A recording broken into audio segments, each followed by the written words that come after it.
25절에서 37절까지 말씀입니다.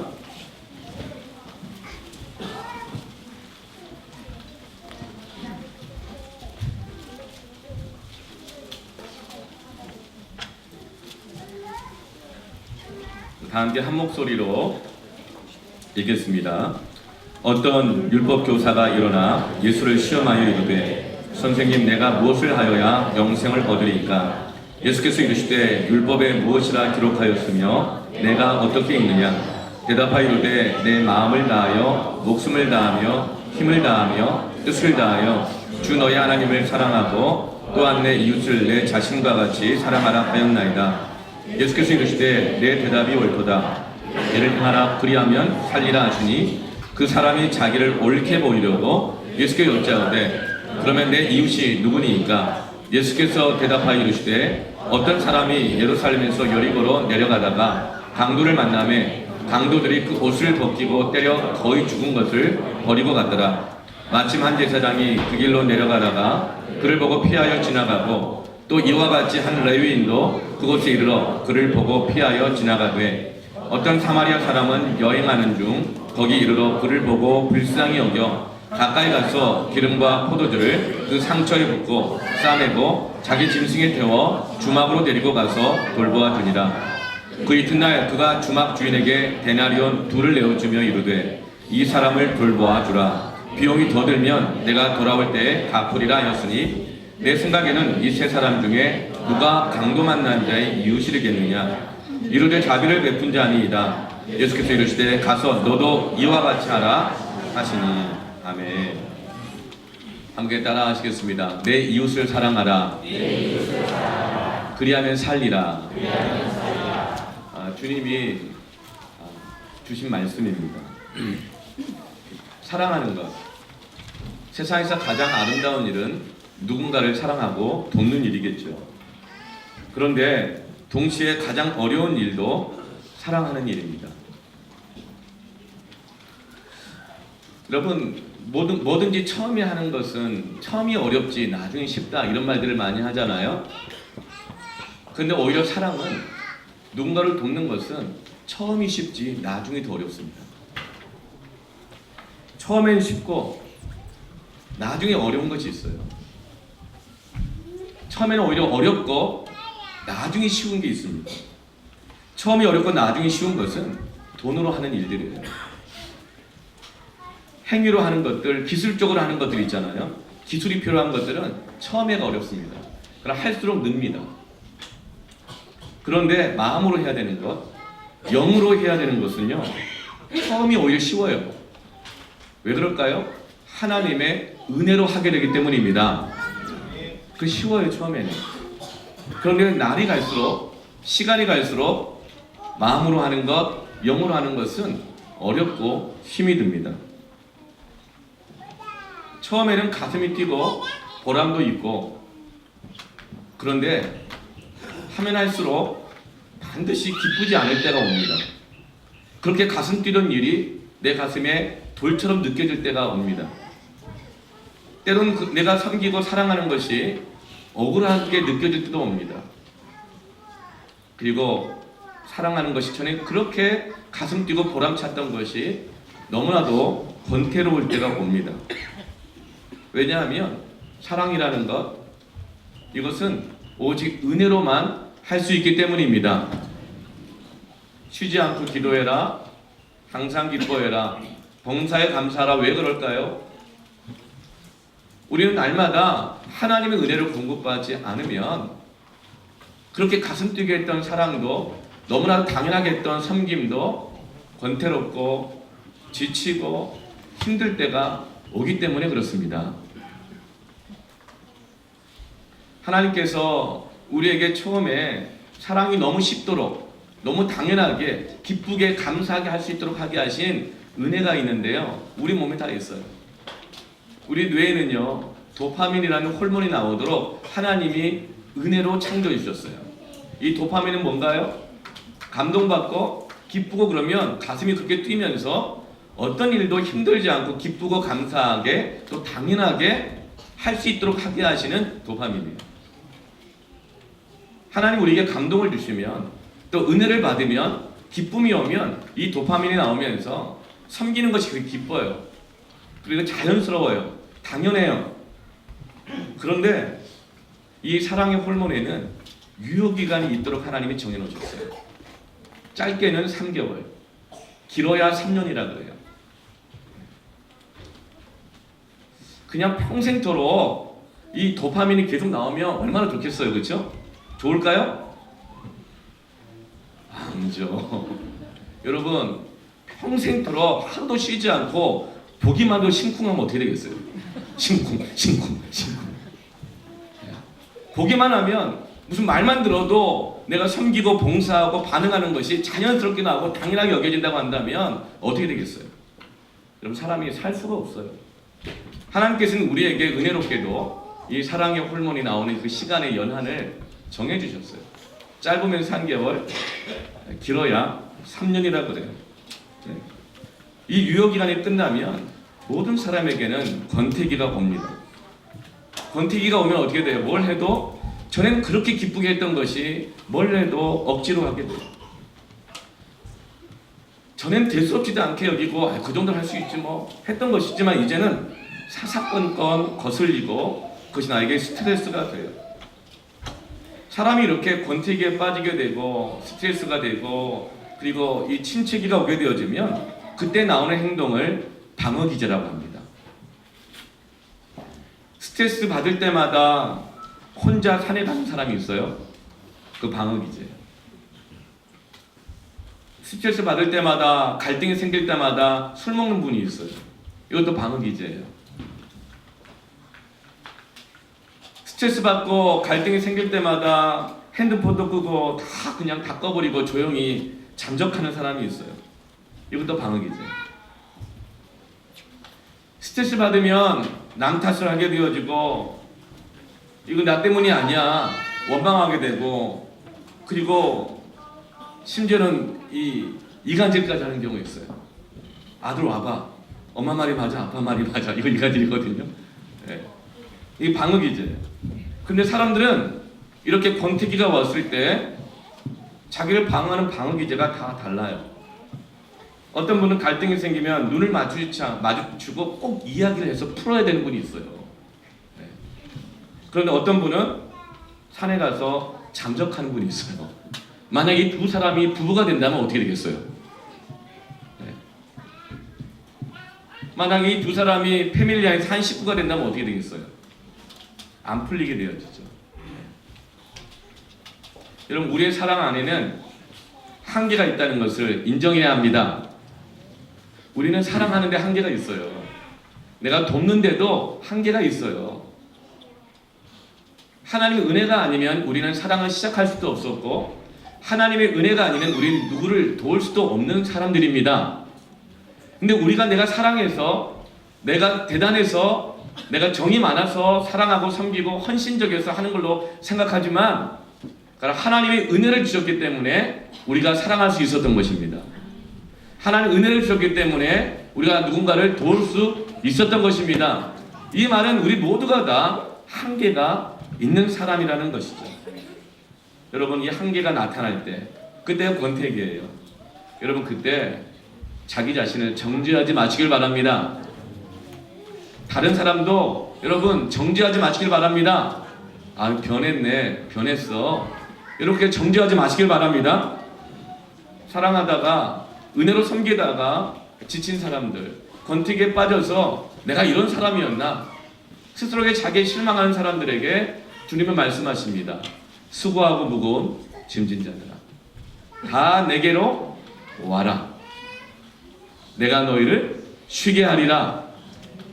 여러분, 오늘 말씀 가운데서 하나님이 주시는 위로와 힘을 얻기를 축복합니다. 여러분, 우리는 우리 한계에 부딪혔을 때 자기 자신을 정죄하면 안 돼요. 그리고 그렇게 한계가 드러나는 사람들을 정죄하지 말아야 해요. 그때 우리는 어떻게 될까요? 방어기제를 갖되 성숙한 방어기제를 갖기를 축복합니다. 어떻게 하면 내가 내 사랑을 다시금 유지할 수 있을까? 회복할 수 있을까? 산으로 가고 핸드폰 끄고 잠적하고 따지고 묻고 이것이 아니라 우리 주님이 주시는 그 위로와 쉼을 얻기를 축원합니다. 그 자기 자신을 정말 바르게 세우는 그 방어기제를 갖기를 축복합니다. 그래서 한 율법학자가 예수님에게 질문했어요. 25절 말씀에 무엇을 해야 영생을 얻을 수 있습니까? 무엇을 해야 영생을 얻을 수 있습니까? 여러분, 영생은 뭘까요? 영원히 사는 것이 영생일까요? 만약에 병이 들어서 영원히 산다면 그게 얻어야 할 영생일까요? 미워하면서 영원히 산다면 그것이 얻어야 할 영생일까요? 이기적으로 자기만 위해서 영원히 산다면 그것이 우리가 과연 얻어야 할 영생일까요? 우리의 소망은 영원히 변하지 않고 건강하게 그리고 사랑하면서 거룩하게 사는 것이 우리의 영생의 소망입니다. 어떻게 하면 우리는 그런 변하지 않는 영생을 가질 수 있을까?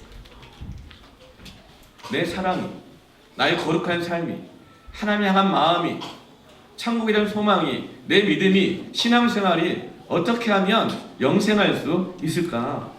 율법학자가 예수님에게 질문했어요. 그런데 뭐라고 질문하죠? 무엇을 해야 영생을 얻겠는가? 이 율법학자는 이 영생을 얻는 것을 뭔가를 해서 얻는 것이라고 생각하는 거예요. 뭔가 해서 그 영생을 유지할 수 있다고 생각하는 것이죠. 그런데 예수님은 대답하지 않으시고 다시 질문하십니다. 26절 말씀, 예수께서 이르시되 율법에 무엇이라고 기록되었으며 내가 어떻게 읽느냐? 그 영생을 얻는 것은 성경을 읽는 것에서부터 시작됩니다. 여러분, 성경이야말로 우리에게 유일한 거룩한 방어 기제입니다. 우리의 마음이 공고할 때, 지칠 때, 여러분, 성경에 무엇이 기록되어 있는지, 성경에 어떻게 기록되어 있는지 그 하나님의 말씀을 읽으시길 바랍니다. 올 한 해 우리가 말씀으로 기도하는 선교적 교회라는 주제를 가지고 열심히 달려왔잖아요. 주님이 말씀하십니다. 성경에 무엇이라고 기록되어 있고 그것을 어떻게 읽었느냐. 여러분, 우리는 하나님의 말씀에서, 하나님이 내게 하시는 그 말씀 가운데서 하나님 주는 그 은혜 속에서만 사랑할 수 있습니다. 그 안에서 우리가 쉼을 얻을 수 있습니다. 무엇을 해야가 아니에요.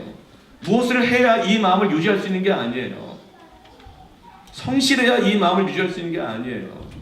한 번도 안 빠지고 시간을 잘 지켜야만 이 사랑의 마음을, 이 은혜를 유지할 수 있는 게 아니에요. 근데 율법 교사는 이렇게 기억하고 이해하고 있는 거예요. 뭘 해야 된다.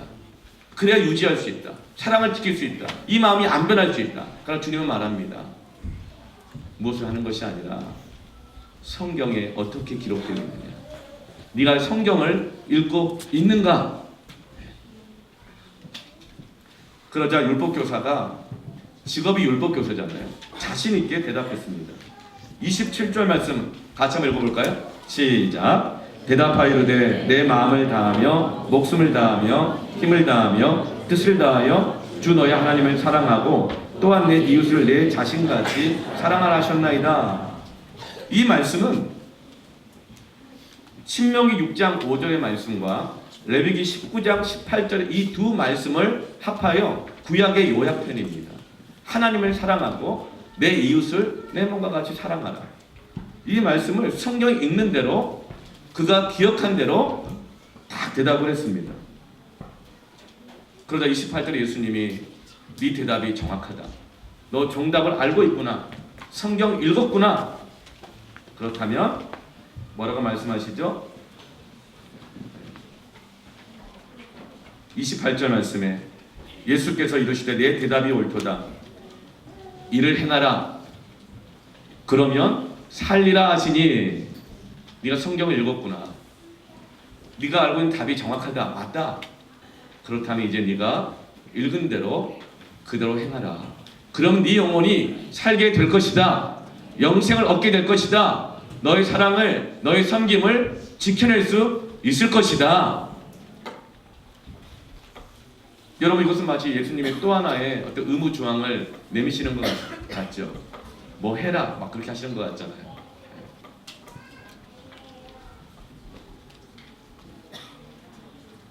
그러다 율법 교사는 예수님의 그 대답을 듣고 좀 화가 났어요.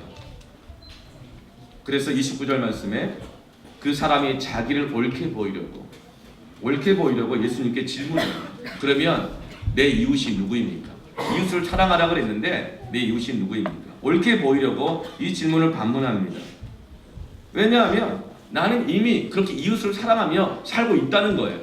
그런데 마치 그렇게 살고 있지 않은 것처럼 일을 행하라고요? 내가 안 한 줄 아세요? 왜 나를 이웃 사랑하지 않는 사람처럼 취급합니까? 얼마나 더 많은 이웃을 사랑하는 것인가요? 그렇다면 혹시 내가 사랑하지 않은 이웃이 누가 있습니까? 내가 더 사랑해야 될 이웃은 누구입니까?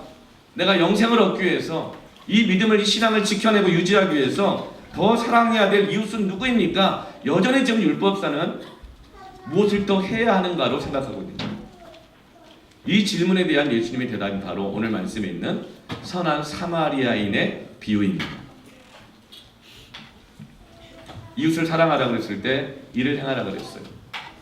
성경 읽는 것만이 끝이 아닙니다. 읽고 난 다음에 선한 사마리아인처럼 기름을 발라줘요. 돈을 내줘요. 먹여줘요. 자기 짐승에 태워줘요. 카풀도 해줘요. 돌보아달라고 누군가의 부탁도 해요. 구체적인 이런 행함들이 함께 있는 거예요. 예루살렘에서 여리고로 가다가 강로를 만난 한 사람이 있습니다. 이 사람은 유대인인 것이 분명해요. 왜냐하면 성경에 보면은 그냥 사람이라고 표현할 때는 유대인입니다. 그런데 사람도 아니고 아닌 것도 아니고 이런 약간 애매한 상태는 다 구체적으로 말해요. 사마리아인이다 이렇게. 그리고 죄인이다, 세리다, 창녀다 이렇게 말을 해요. 그러나 유대인은 사람이라고 표현합니다. 그런데 이 사람은 굉장히 어리석은 사람입니다. 왜냐하면 예루살렘에서 여리고로 가는 이 길은 혼자 가면 안 되는 길이거든요. 예루살렘은 아주 고지대입니다. 여리고는 저지대예요. 거리가 34km 정도인데 내리막길인데 계곡으로 되어 있고 꼬불꼬불하고 어두운 길들이 많이 있습니다. 그래서 여기는 강도들이 출몰하기로 유명한 곳이에요. 당시 사람들은 그래서 누군가가 이 예루살렘에서 여리고로 가는 이 길을 혼자 갔다고 한다면 거기 왜 혼자 갔지? 왜 그런 바보같은 짓을 한 거지? 이렇게 생각을 하는 거예요. 무슨 급한 일이 있었는지 모르겠지만 이 사람은 어리석게도 혼자 예루살렘에서 여리고로 가고 있었던 것이죠. 많은 사람들이 본의 아니게 가지 말아야 할 길을 가다가 강도를 당할 때가 있어요. 뻔한 길인데 설마 나는 아니겠지, 나는 아니야 하면서 그 길을 가다가 강도를 당할 때가 있어요. 돈을 다 빼앗겨요. 맞아서 몸은 만신창이가 돼요. 여러분 우리도 인생 가운데서 그런 처지에 있을 때가 있어요. 그런데 마침 그 길을 어떤 제사장이 지나가게 되었습니다. 제사장은 누군가요? 백성을 대신해서 예배를 드리는 사람입니다. 말씀을 가르치고 재판도 해요. 어떻게 보면 좀 목사 비슷한 것 같아요. 인간적인 기준으로 보면 남을 도와주게 가장 가능성이 제일 높은 사람입니다. 그런데 보고 피해가 버립니다. 두 번째, 레위인이 나타납니다. 레위인은 제사장을 도와서 성소에서 예배를 돕는 사람이었어요. 뭐 장로님, 안수생 권사님, 부장, 뭐 여러 직분이 있을 수 있겠죠. 누구보다도 도와줄 만한 사람들입니다. 그런데 그도 보고 그냥 피해가 버립니다. 여러분 이 제사장이, 레위인이 그냥 보고도 왜 지나갔을까요? 왜냐하면 제사장과 레위인은 죽은 자를 만지면 그의 자기가 맡은 그 직무를 수행하지 못하도록 되게 돼 있어요. 죽은 자를 만지거나 죽은 이 짐승의 시체를 만지게 되면 부정하게 되어졌다고 해서 자신의 직무를 예배 인도를 하지 못하게 되는 거예요. 레위는 예배 돕는 일을 못하게 되어져요. 근데 저기 쓰러져 있는 걸 보니 만약에 갔다 그 사람이 죽은 사람이면 어떻게 해요? 번거롭게 되는 거죠. 아, 이거 괜히 얽히는 거 아닌가? 피곤해지는 건 아닌가? 그래서 제사장과 레위는 그냥 피해버립니다. 이들은 해야 할 자신들의 책임감 때문에, 사람들의 시선 때문에 이 피곤해져 있는 거예요. 사람들의 시선, 자신의 피곤함, 번거로운 일이 생길 것이라는 염려들, 이것을 이길 만한 그들 안에는 사랑하는 마음이 지금 없는 거예요. 지금 제사장과 레위인들은 이런 사랑의 권태기에 빠져 있는 것과 같습니다. 그래서 자기를 방어하기 위해서 피해버리고 가는 것입니다. 그런데 그때 사마리아인이 나타납니다. 사마리아는 어떤 사람이에요? 아수르가 예루살렘을 이스라엘 쳐들어왔을 때 이스라엘을 아수르와 만들기 위해서 피를 섞어버리잖아요. 그래 강제로 아수르 사람들과 결혼시켜버려요. 그래 그때부터 유대인들은 사마리아 사람들은 피가 섞였다, 부정하다, 혼혈이다, 하이브리드다 이러면서 비난하고 조롱하고 가까이 하지도 않고 사람 취급도 안 했어요. 그런데 그 사마리아인이 지나가다가 33절 말씀에 어떤 사마리아 사람은 여행하는 중 거기 이르러 그를 보고 불쌍히 여겨서 그를 도와줍니다. 가까이 다가가서 상처에 기름을 발라주고 포도주로 싸매어줍니다. 그리고 자기 짐승에서 타던 자기 차에 내려서 그 강도 만난 사람을 대신 태우고 여관에 데리고 가요. 그리고 잘 돌봐달라고 부탁을 하고 2데나리온을 줍니다. 2데나리온은 당시에 한 달간의 숙박료예요. 충분한 돈이죠. 그러면서 다시 돌아오겠다고 약속하고 만약에 이것도 부족하면 내가 돌아와서 갚아주겠다라고 약속을 합니다. 여러분, 이 사마리아인이 왜 이 강도 만난 사람을 도와줬을까요? 이 사람은 돕는 걸 좋아해서 그럴까요?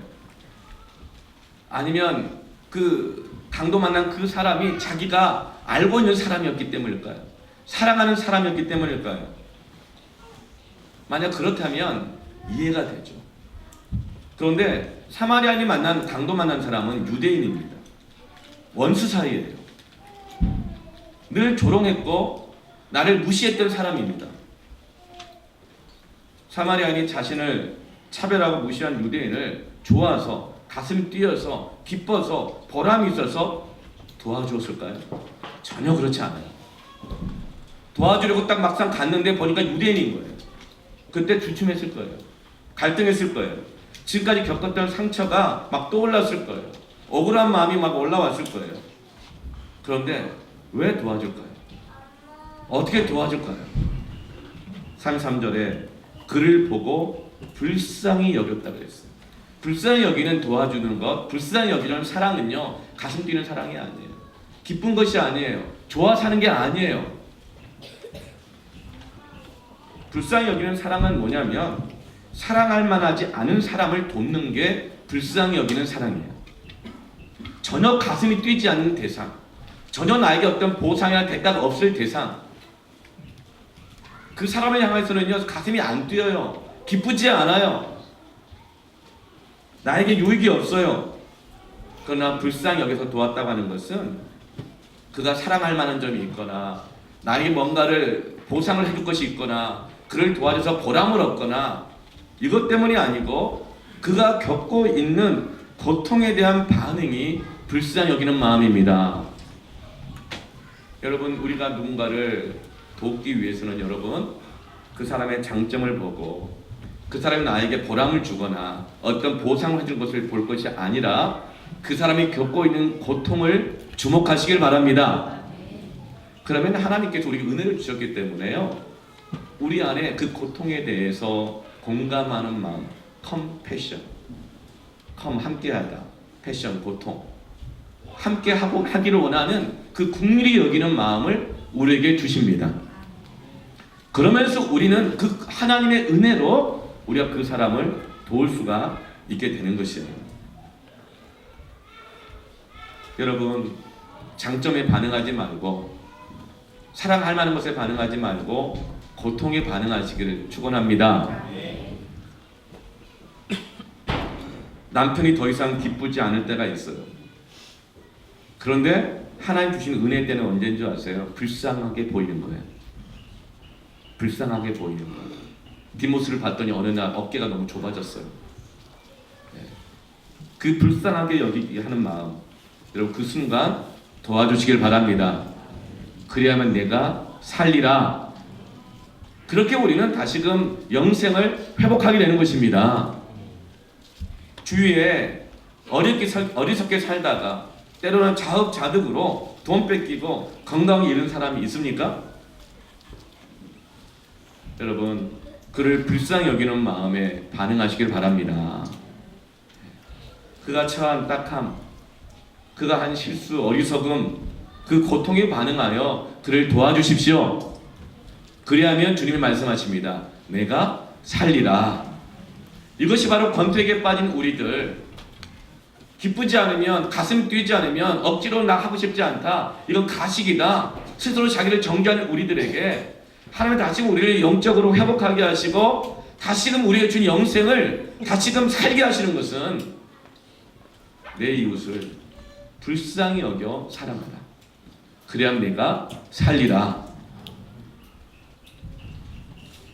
2015년 9월 2일에 한 장의 사진이 세계를 충격에 몰아넣었습니다.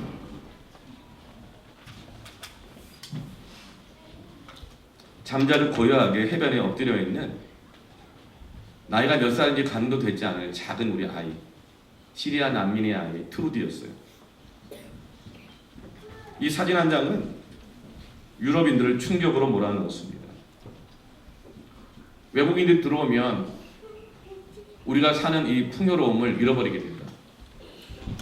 외국인들이 들어오게 되어지면 우리의 삶이 번거로워지게 된다. 영적 각성이 일어나고 복음으로 세워졌던 수많은 유럽의 나라들, 종교 개혁이 일어났던 독일, 프랑스, 스위스, 영국, 이런 모든 나라들이 사랑했지만, 섬겼지만 어느 순간 영적 권태기에 빠진 거예요. 그래서 이제는 불편해요. 번거로워해요. 벽을 세웠어요. 막아섰어요. 더 이상 돌보지 않겠다. 더 이상 받아들이지 않겠다. 시리아 난민들이 수십 명, 수백 명, 수천 명, 수만 명이 배를 타고 목숨을 걸고 바다를 건너왔지만 받아들여주지 않자 결국은 난파당하게 되죠. 어른들은 어떻게 헤엄쳐서 나왔는지 모르겠지만 이 작은 아이가 해변에 싸늘한 시신으로 누워있는 거예요. 그러면서 그때서야 비로소 난민들이 처한 시련과 곤경에 대한 분노와 그리고 동정심들을 불쌍히 여기는 마음들이 유럽 전역에 일어나기 시작했습니다. 난민 수용의 난색을 표현한 유럽의 여러 나라들이 입장을 바꾸기 시작했어요. 그리고 난민들을 받아들이겠다고 나섰어요.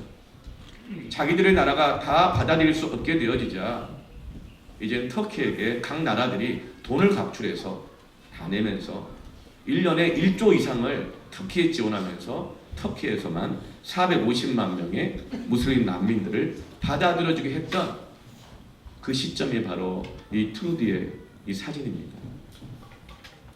이 한 아이의 죽음이 수많은 사람들의 가슴에 난민들을 향한 마음을 열게 한 겁니다. 여러분 정말 불쌍한 사람들은 어떤 사람일까요? 자기가 난민인데, 자기가 벌거벗은 사람인데 벌거벗은 줄 모르는 사람이에요. 제일 불쌍한 사람은 자기가 가지고 있는 이 공부함을 잘 알지 못하고 나는 부자라, 나는 부여하라, 나는 아무 문제가 없다 하고 살아가는 사람들입니다. 그럼 우리가 이 시대에 난민되어 있는 이 사람들의 불쌍한 처지를 우리가 볼 수 있기를 축원합니다. 오늘 뿌이가 하나님 은혜를 찬양을 했어요. 몽족. 수년 전에 미국 선교부가 다 포기하고 돌아가 버렸을 때 정도현 선교사님에게 연락이 왔어요. 60명의 몽족 난민들의 이 아이들을 어떻게 할 건가. 선교사님이 그 60명의 몽족 아이들을 보고 불쌍한 마음이 들어서 다시 시작한 게 뭔가요? 다시 밀림이 들어가서 나무를 자르고 닭을 기르고 축사를 기숙사로 만들고 아이들에게 청소하는 법을 가르치고 아이들에게 자존감을 세우기 위해서 악기를 가르치고 영어를 가르치고 글쓰기를 가르치고 매일마다 에세이 숙제를 내주고 영어를 가르쳐주고 말하기 대회가 있을 때마다 연습시키고 준비시켜서 대회 나가게 하고. 왜냐하면 거류민과 나그네와 같은 사람들의 마음의 가장 큰 문제는 영적 자존감의 문제거든요. 그들의 영적 자존감을 세우기 위해서 가르치고 공부하고 먹이고 대회 나가게 하고 도와주고 학교를 보내고 그리고 거기다가 효도관을 짓고 교육관을 짓고 교회를 세우고 있는 겁니다. 오늘 뿌이가 한국까지 와서 세계 한국말 말하기 대회에서 대상을 받았어요. 태국에는 수많은 뿌이들이 좀 잘하고 있습니다. 하나님께서 불쌍한 마음을 주실 때에 여러분 일을 행하라. 그리하면 살리라. 그 불쌍히 여기는 마음으로 섬기고 도왔던 것이 우리의 마음까지 연 것이 아닙니까? 그러면서 오늘 우리 청소년부 아이들이 학습을 받게 되어지고 예수를 믿게 되어지고 어느 누구는 목사님이 되겠다고 신학교를 가고 어느 누구는 선교사가 되겠다고 신학교를 가게 되어지고 일을 행하라. 그리하면 살리라. 우리 주위에 강도당한 이웃이 얼마나 많을까요? 우리가 모든 사람을 다 도와줄 수는 없습니다. 섬기다 보면 우리의 마음이 지치고 더 이상 기쁘지 않을 때가 반드시 옵니다. 여러분 그럴 때 어떻게 될까요? 여러분 우리가 해왔던 것을 기억하기보다 그들이 처해 있는 고통을 바라보기를 바랍니다. 그들의 어려움을 바라볼 수 있기를 바랍니다. 그리고 하나님 우리에게 주신 것이 무엇인가 한번 살펴봅시다. 우리에게 주신 건강, 강도 만나 쓰러진 사람보다 나아요. 우리에게 있는 재물, 강도 만나 다 빼앗긴 사람보다는 둘의 돈이라도 조금이라도 더 있어요. 우리에게 주어진 시간, 그런 좀 인생 자체를 다 빼앗겨버린 상태예요. 적어도 나는 언제 여행을 갈까? 저도 언제 나는 자기개발을 할까? 저도 언제 나는 가족과 시간을 보낼까? 저도 언제 나는 교회 1부 예배 드릴까? 2부 예배 드릴까? 3부 예배 드릴까?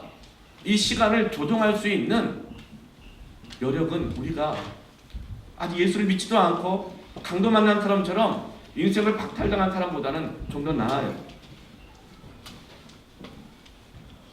우리가 가지고 있는 직업 그리고 복음의 빛 동산교회는 하나님 은혜로 주신 부흥이 있습니다. 이것은 하나님이 우리에게 은혜로 주신 힘입니다.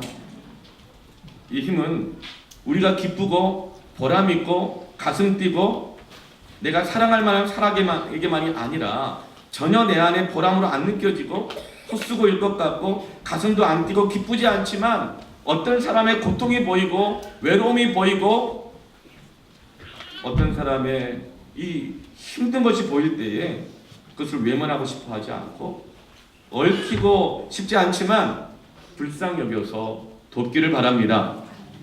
하나님 말씀하십니다. 그러면 네가 살리라. 그것이 우리를 살릴 것입니다. 그것이 우리에게 영생의 삶을 누리게 할 것입니다. 여러분 그게 뭘까요? 그게 바로 전도라고 저는 믿습니다. 전도란 행위를 통해서 영생을 얻는 것이 아닙니다. 전도는 뭐예요? 영적인 난민된 그들, 영원한 천국 소망이 없는 그들의 고통 가운데, 그들 어둠 가운데 우리가 긍휼히 여김으로 반응하는 것입니다. 그게 오늘 우리가 예배 끝나고 전달해줄 감사하거든요. 제가 지난 한 주간 동안 목회 기도 주간을 다녀왔는데요. 제가 거기에서 목회 기도 주간을 갔는데 제 안에 권태기가 왔다는 걸 발견했어요. 전 제 평생에 권태기는 없을 줄 알았어요. 목사님들 다 얘기하더라고요. 3년에 한 번 오고 5년에 한 번 오고 7년에 한 번 온대요. 근데 저는 3년에 없었던 것 같아요. 5년 지났잖아요. 근데 없었던 것 같아요. 이게 무슨 말이냐? 그런데 갔는데 내년을 바라보고 기도하는데 가슴이 안 뛰는 거예요. 기쁨이 없는 거예요. 막 보람차지가 않고 막 이런 거예요. 아, 내가 권태기구나. 그러면서부터 막 몸이 막 무너져 내리기 시작하는데 입이 막 다 터지기 시작하는 거예요. 입이 터지고 혀가 헐고 긴장이 풀려서 그런가 봐. 예. 그래서 그 일주일 내내 이렇게 거의 먹고 자고 큐티하고 먹고 자고 큐티하고 그날 그냥 왔어요. 그럼 그때 하나님께서 오늘 이 말씀 주일 설교를 준비하게 하시면서 네가 사는 법이 있다. 성도를 겪고 있는 지쳐 있는 것, 성도를 겪고 있는 권태기, 성도를 겪고 있는 자기 자신을 용납하지 못하는 것, 성도를 겪고 있는 이 세상에서 믿음으로 살아가는 그 삶의 어려움, 그 고통을 바라봐라. 그 고통을 바라봐라. 그리고 네가 가지고 있는 것이 있다면 겨자치만한 것이라도 다시 그것을 그들에게 주어라. 그들을 함께해라. 위로해라. 격려해라. 기름을 발라주고 싸매어 주어라. 너에게 남아있는 것이 무엇이든지 그것을 탈탈 털어서 드려라. 그리하면 네가 살리라.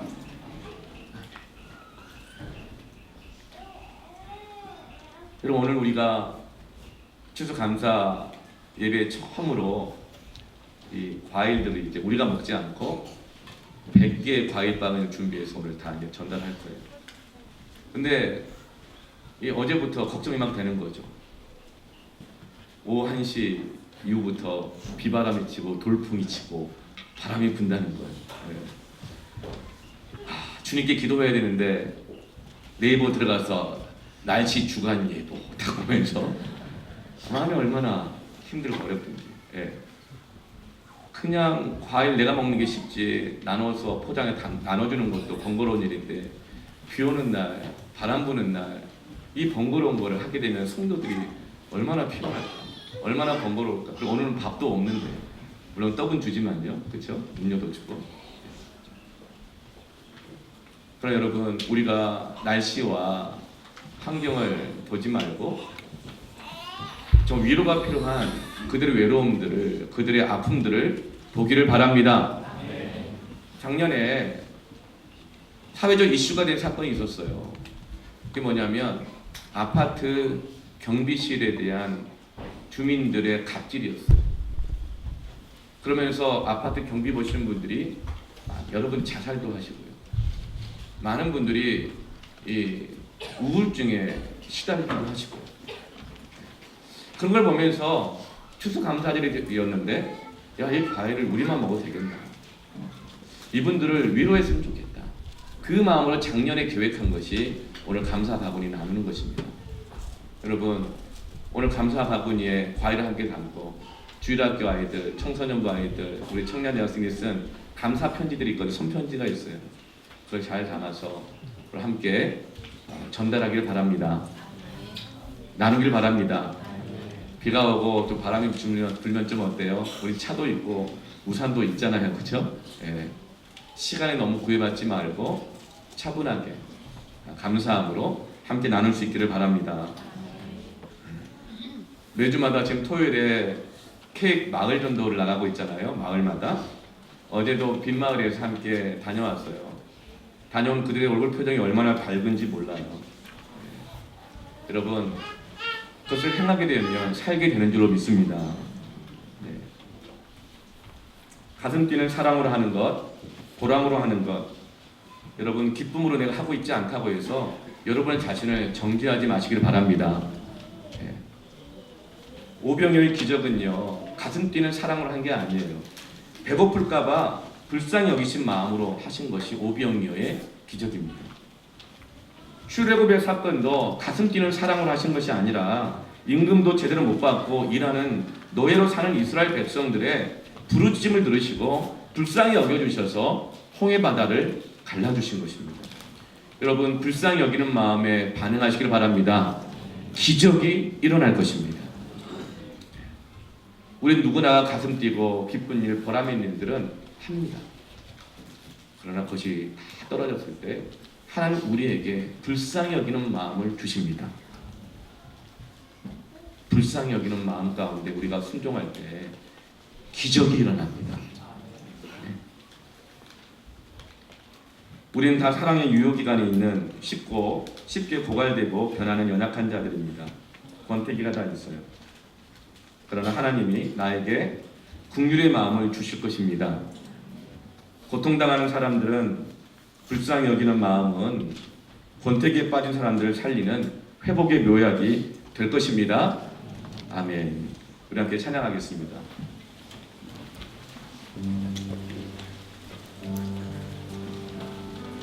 꽃들도라는 찬양을 할 텐데요.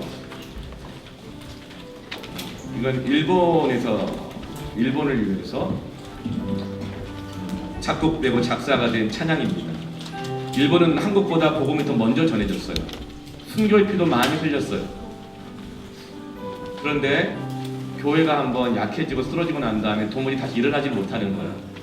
그래서 일본은 가장 영적으로 황폐한 곳입니다. 많은 사람이 지쳐 있었어요. 그런 어떤 한 선교사님이 이 찬양을 불렀습니다.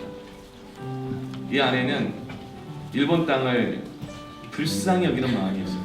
하나님의 마음이 있어요. 그리고 이 안에 이 소망이 싹 트는 걸 보게 되거든요. 우리 시간 우리가 함께 과일밥을 나누게 되고 또 우리가 가정에서 부모로 또 가정에서 또 여러 가지 일로 회사에서 세상에서 사랑하며 사는 삶을 살아야 할 텐데요. 이 찬양을 통해서 우리 영이 회복되기를 축복합니다. 아멘. 찬양하겠습니다.